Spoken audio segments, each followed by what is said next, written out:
Leclerc brought home Ferrari's first podium of the season with a fantastic race, guys. The podium was not in Ferrari's expectation, but it was in Leclerc's expectation, who believed in it from the beginning. He ran a sumptuous race, managing the tires first, the mediums in the first part of the race, and then managing the hard ones very well in the second part of the race, going to get Russell. He overtook him immediately, and then he managed the position in an incredible way also to Norris, compared to Norris, who was coming from behind. What a race, guys. Incredible. Leclerc, when he races like this, it makes us emotional. And let's analyze everything together, both the mistakes made by Norris. Both what Hamilton did that facilitated Leclerc, but at the same time, he somewhat sacrificed his own race. Let's also talk about what happened at the start between Piastri and Verstappen. And also the global situation, both for the ranking, the front, and let's see a bit who is also favored for the next races. Before we start, please like, subscribe, and turn on notifications so you don't miss any videos on this channel.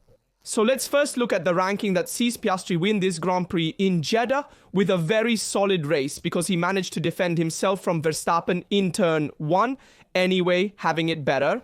Coming out of turn 1 with Verstappen, we know it's never easy, and we've seen precedents even with Lewis Hamilton, who anyway didn't have an easy life with Verstappen in turn 1 and in the early stages of the race.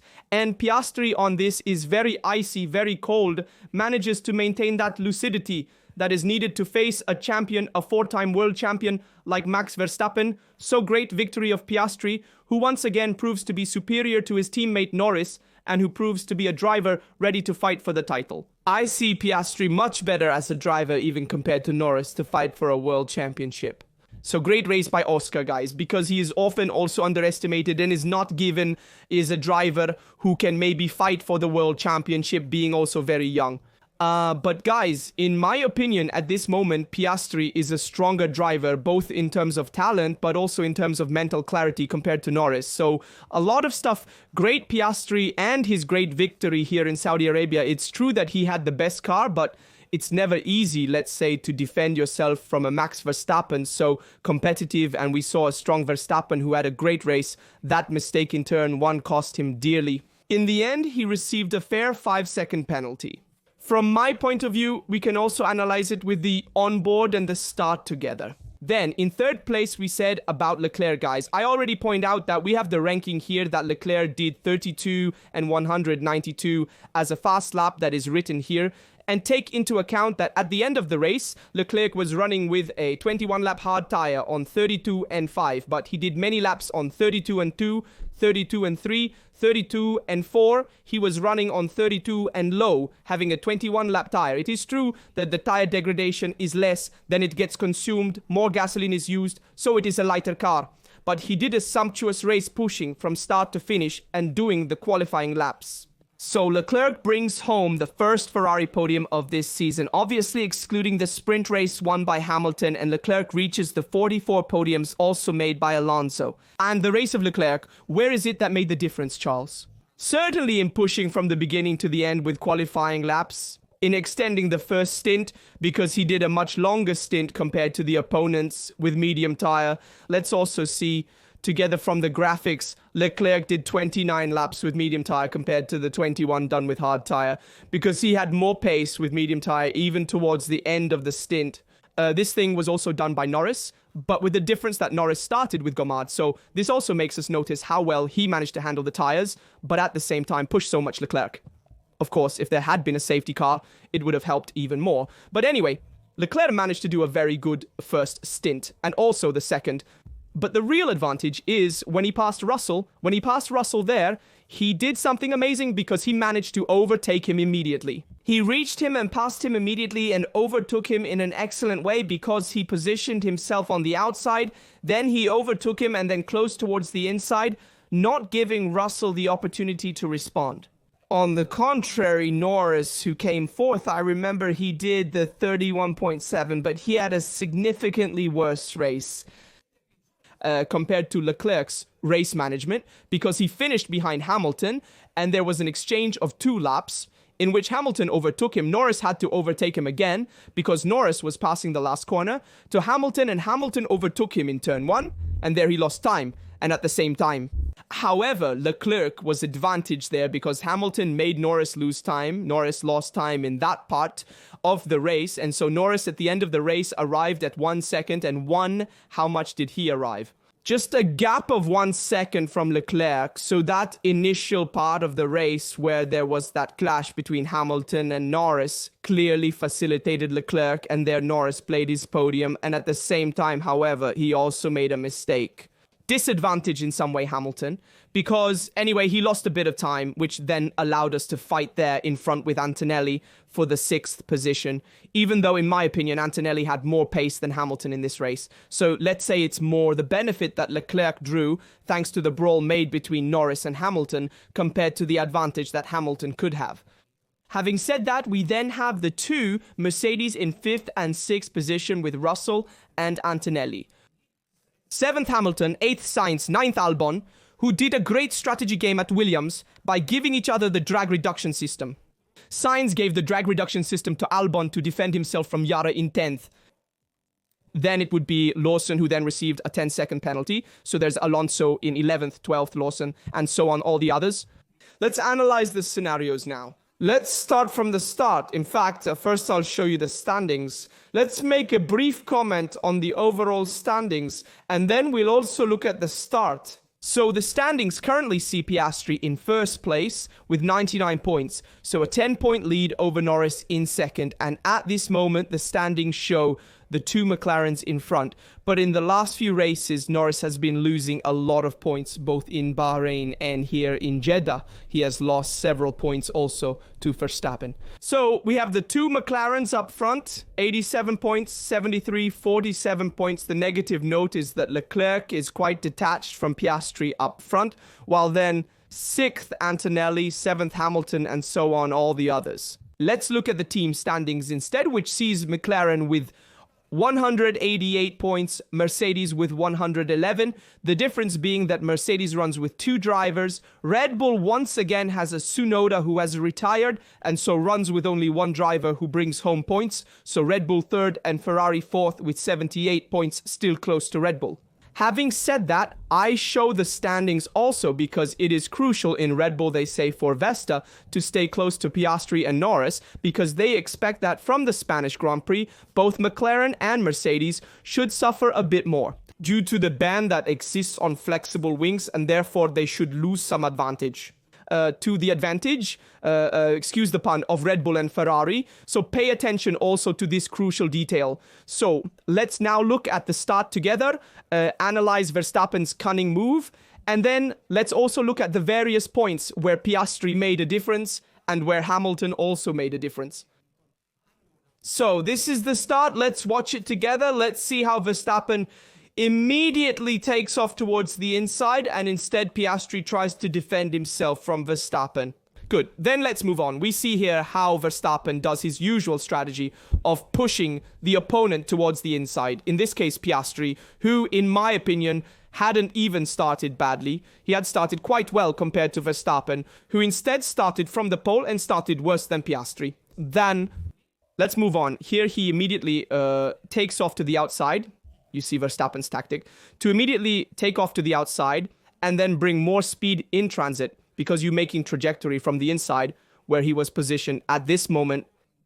You make a trajectory where you can't bring speed in braking, and so it's normal that the driver more inside can make you widen, and you have the advantage at the apex. In this case, Verstappen immediately takes off to the outside. For what reason? In this way, you manage to have a better trajectory, and there is more chance that he is in front at the apex compared to the opponent inside, because he manages to bring more speed in transit. Despite this, you see that Verstappen is side by side, but he is not in front of Piastri inside. You see that Piastri is slightly ahead. So Verstappen cuts the chicane thinking he's in front at the apex, but he actually isn't. Let's move on. He cuts the chicane. He's not in front at the apex, and so he gets a 5-second penalty for cutting the chicane and gaining an advantage. Look here. Here you can see how he cuts the chicane. Piastri was very good here not to cut it to the chicane, because otherwise there was no penalty to give to Verstappen, but he stayed within the track limits. Verstappen complained saying, Piastri pushed me out. Obviously it's not true. Verstappen's classic excuse that he plays very cleverly. However, using the new rules, in this case, Verstappen must be penalized. Rightly so from the start, because it's his strategy to bring more speed. In transit, to be ahead at the apex, even if he would never make the turn. With that speed, and then he goes to cut the chicane. In this case, he is ahead, but Piastri, aware of the strategy, skillfully stayed ahead at the apex. By a little, but he remained. Be careful that the fundamental detail that has not been underlined. But what I'm telling you too is exactly the fact. That look, here he stays inside. Now we wait a moment for it to load. Here, he stays inside here. He pushes the opponent inside, so the opponent stays inside. But then he sprints outside.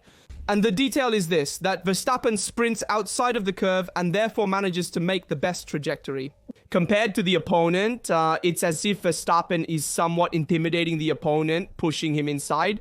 And then he sprints outside to have the best trajectory and enter the curve. Stronger this thing here, he has already done. We have already talked too. In 2021, there was some discussion about Max's starts in Hamilton, where he cut the curve. Having said that, in this case, Piastri handled it very well. So in this case, we then saw the 5-second penalty received by Max. Now I'll show you the graphic as well. Max received a 5-second penalty for what happened in turn 1, rightly I want to say, which he then served in the pit box. But the real magic, in my opinion, Piastri did it with the overtake, which he did on Hamilton. Let's go see it together. Look here how much more speed Piastri had. Remember that McLaren does not have this top speed higher than Ferrari. In fact, it is Ferrari that is faster than McLaren on the straight. Despite this, obviously Piastri also had drag reduction system. He managed to pass him quickly here and not lose time. This is amazing, guys. This is a great advantage of Piastri, who made this overtake at this moment of the race, which then allowed him to also take the leadership of the race thanks to the pit stop of Max that came later, etc., etc. So here Piastri decided the race. He was very good at overtaking Hamilton quickly on the contrary, and here I hook up. Let's see his teammate instead. Let's see what Norris did wrong, because why Norris played too much with Hamilton. Let's go see it together. Here from Hamilton's onboard. Let's see in this case. Norris made a mistake by overtaking Hamilton before the last turn. That's where he went wrong. In fact, Hamilton manages to straighten up here and stay in drag reduction system. The Ferrari is also faster than the McLaren on the straight. Let's move on. Here too we see that Norris defends the inside. So Hamilton takes the outside. And here Hamilton is also very good because he immediately overtakes Norris. He maintains a very inside trajectory without widening it. In this way, he does not give Norris the opportunity to respond because he would block the tires and would rear-end the English driver. However, Norris does not do this because he does not want to cause an accident with Hamilton. Hamilton is skilled at self-defense, but in this instance, he wasted significant time. Compared to the drivers ahead, as I said before, in this case, Hamilton has played into Leclerc's hands because he has helped Leclerc, inevitably damaging Norris's race, but has somewhat, let's say, played against his own race. That is, he played a bit against himself because afterwards he lost some time compared to the Mercedes ahead, so this is a bit the only negative note, but in this case it was Norris who was really not smart, guys. A driver who fights for the world cannot afford to make this mistake with Hamilton. Not once Hamilton, not twice. He should never do it. That is, he made this mistake with Hamilton, twice Norris. You know that after Hamilton has the drag reduction system on the straight and overtakes you, also because it's a Ferrari, you can't overtake at the last corner. You did it twice.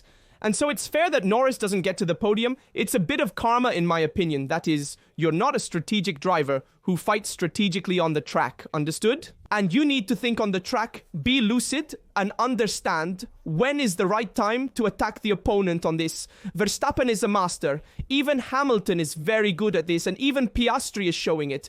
Norris is the only one who instead can't manage this more strategic part of the race. Well, not only, he doesn't maintain lucidity even in the most important moments. It's true. In my opinion, Norris's weekend, he would have played everything in qualifying. There is the most serious mistake if we want, but also these small mistakes made in the race then cause the podium. It's inevitable. So I wanted to show this, and great Hamilton anyway, who defended himself because he allowed Leclerc to conquer the podium. Now let's also see the incident between Tsunoda and Gasly quickly. That concerns the start. I show it from Gasly's non-board in my opinion, guys. In this case, Gasly was a bit optimistic at the start. You can't afford to pass a driver on the outside, especially in such a chaotic situation. It's normal that he goes to take you here. They were paired. Yes, Gasly was ahead. But in this case, it's normal that Tsunoda goes to hit you. In fact, in this case, anyway, mistake by Tsunoda because Gasly was ahead. Gasly a bit too optimistic if I make an overtaking on the outside. So a bit of a competition of guilt. In fact, there were no penalties or anything like that. But damn, for Tsunoda, a 0 hurts at this moment because he has to bring home points for Red Bull. And therefore, a quite serious mistake by the Japanese driver. Having said that, I now want to go and comment a bit with you on Leclerc's race, because Leclerc had an extraordinary race in my opinion, and the credit for Leclerc should be given in my opinion for the management he did in the laps with medium tyre. Because in the laps with medium tyre, he did something amazing. He did something really incredible. And this is the satisfaction of a guy who knows he got the most out of the single-seater. Because, guys, today, Ferrari didn't have enough to make the podium. Let's say it clearly. Ferrari at this moment in Jeddah has shown to be the 4th car, unfortunately. But this guy here brought it to the podium ahead of both Mercedes and also ahead of a McLaren, which is the superior car at this moment. The fastest, he kept it behind. The last laps were practically identical. Let's remember this, despite Leclerc having a hard tyre and Norris having a medium tyre. So a compound difference, a track where there is no degradation, and a track where it makes a difference to have a softer tyre compared to a harder tyre. And having a car that is slower than the one behind. You understand well that this boy has performed magic. We must emphasize this as it is sometimes discussed. Leclerc is predestined to say, but not in fact. Give a car to this boy, then we'll see what performance he can achieve. This podium here shows us once again how Leclerc is ready to fight for the title. He simply needs a car that is up to par. That's what he's missing, because then this podium here, I mean, let's also compare it to a 7-time world champion like Hamilton who needs time to adapt. For goodness sake, I don't want to compare now that they are at the same level, etc., etc. But anyway, as race management, Leclerc, who has done a sensational management, has done some great qualifications, is competing with a 7-time world champion, and often also puts him behind. He has a greater knowledge for sure, the Leclerc of Ferrari, but Hamilton will come in a few races. Obviously, we all hope so. But great Leclerc because, guys, he is having a great season. In my opinion, it is a great first part of the season. Leclerc, because beyond the car that does not work. I mean, that the car does not go.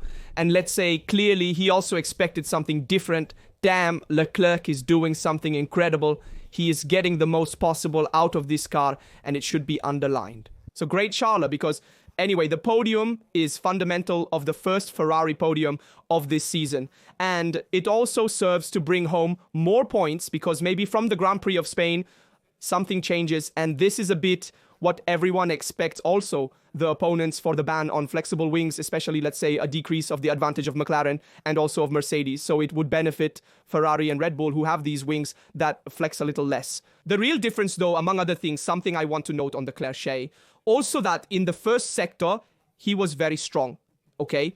And the last laps, he was also at the level of Norris and Russell. So a lot of stuff because the first sector was the most critical part of Ferrari this weekend. Another thing, 2 things I want to note. The first is great job by the Ferrari mechanics. I put the image P-stop again, both that of Hamilton and that done by Leclerc, which is 2 seconds. P-stop very fast. So hats off to the Ferrari mechanics for the speed in the P-stop. They are doing an incredible job from the beginning of the season, and it must be recognized. So a lot of stuff.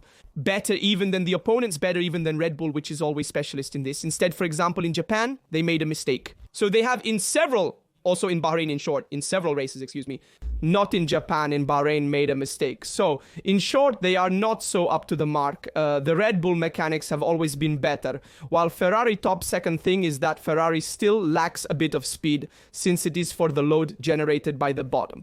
Unfortunately, the higher ground clearance that they had to put after the disqualification of China is a bit going to affect the performance of Ferrari when you run with a car that is unloaded like Ferrari at the moment because it has a lower ground clearance a higher ground clearance compared to the opponents. McLaren, and it's a more unloaded car. You only generate the load from the bottom. If you can't run low, you can't fully exploit the Venturi channels. You struggle more. The advantage of McLaren at this moment, what is it? You can run lower, generate more load from the bottom. You can afford a more unloaded car. Despite this, McLaren loses a bit of top speed. Yes, because it's a car that still generates more aerodynamic resistance, but it manages to recover with the load from the bottom that you have. And that's why we see a very, very stable McLaren. Ferrari struggles more with quick direction changes and traction, as stated by the driver himself.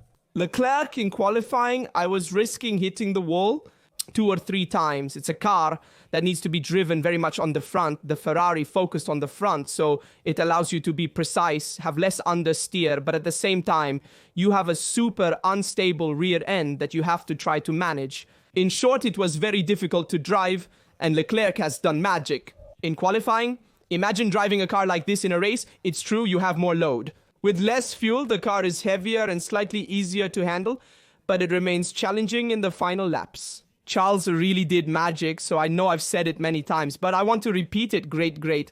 Leclerc, because he did an extraordinary race and made us all, Ferrari fans, excited for this podium. That feels a bit like a victory. So now going to do a bit of a summary. We have seen... Let's take a look at this very nice graphic because it shows us a Red Bull that, well, P1 Red Bull in this case refers to the qualifications. I guess the graphic refers to the qualifications. So it was Verstappen's pole, Piastri's 2nd position, Russell's 3rd position, and Leclerc's 4th. But what I want to say with this graphic is that we still have 4 teams that, regardless of everything, are competing for the podium positions. And this is very nice for the championship. That is, okay, McLaren may be the superior car, the strongest, okay. But we have a Verstappen who puts Piastri in difficulty. We have a Verstappen who still manages to stay ahead with the McLaren to play. We have a Leclerc who tries to reach the podium, who competes with Mercedes. A Mercedes with Russell who has managed to reach the podium in other races. In short, it's a lively championship contested among all the teams. And the last word is not yet said because be careful that from the Spanish Grand Prix, the situation could also change with a rebalancing of the top teams. So this to note, having said that was all I wanted to say about the race. There were not too many incidents to report. There was a bit of that of Norris. The case that he entered the pit lane, going to the limit, blocking the tire, then exiting the pit lane. He went on the white line. Many small mistakes by Norris that make us notice how much pressure that boy is under. Pity in the sense, because he could still be at the height of Piastri for the talent he has. However, he is making many mistakes. Now, it's easy to go against Norris at this moment. He is suffering a lot from the pressure of Piastri. In my opinion, he is a good guy anyway, Norris. But maybe he is also too good to be a champion. You need to be a bit more aggressive and bring out that side of your character more. And he seems to suffer a lot from the pressure of Piastri. And also from Verstappen. Norris is at this moment. We'll see if he can bring out something more in the next races. However, it's a Norris who still can't compete at the level of the others at this moment. And he's really underperforming. We see it also in the post-session statements, post-qualification, post-race. You can see that it's discouraged Norris, guys, discouraged. And when it's like this, you are really weak in character. At this moment, he is suffering a lot from the pressure. He needs to try to react. We will see if he will do it. Let me know in the comments what you think about the race we saw today in Jeddah and about the performance of Leclerc, Piastri, Verstappen and all the others.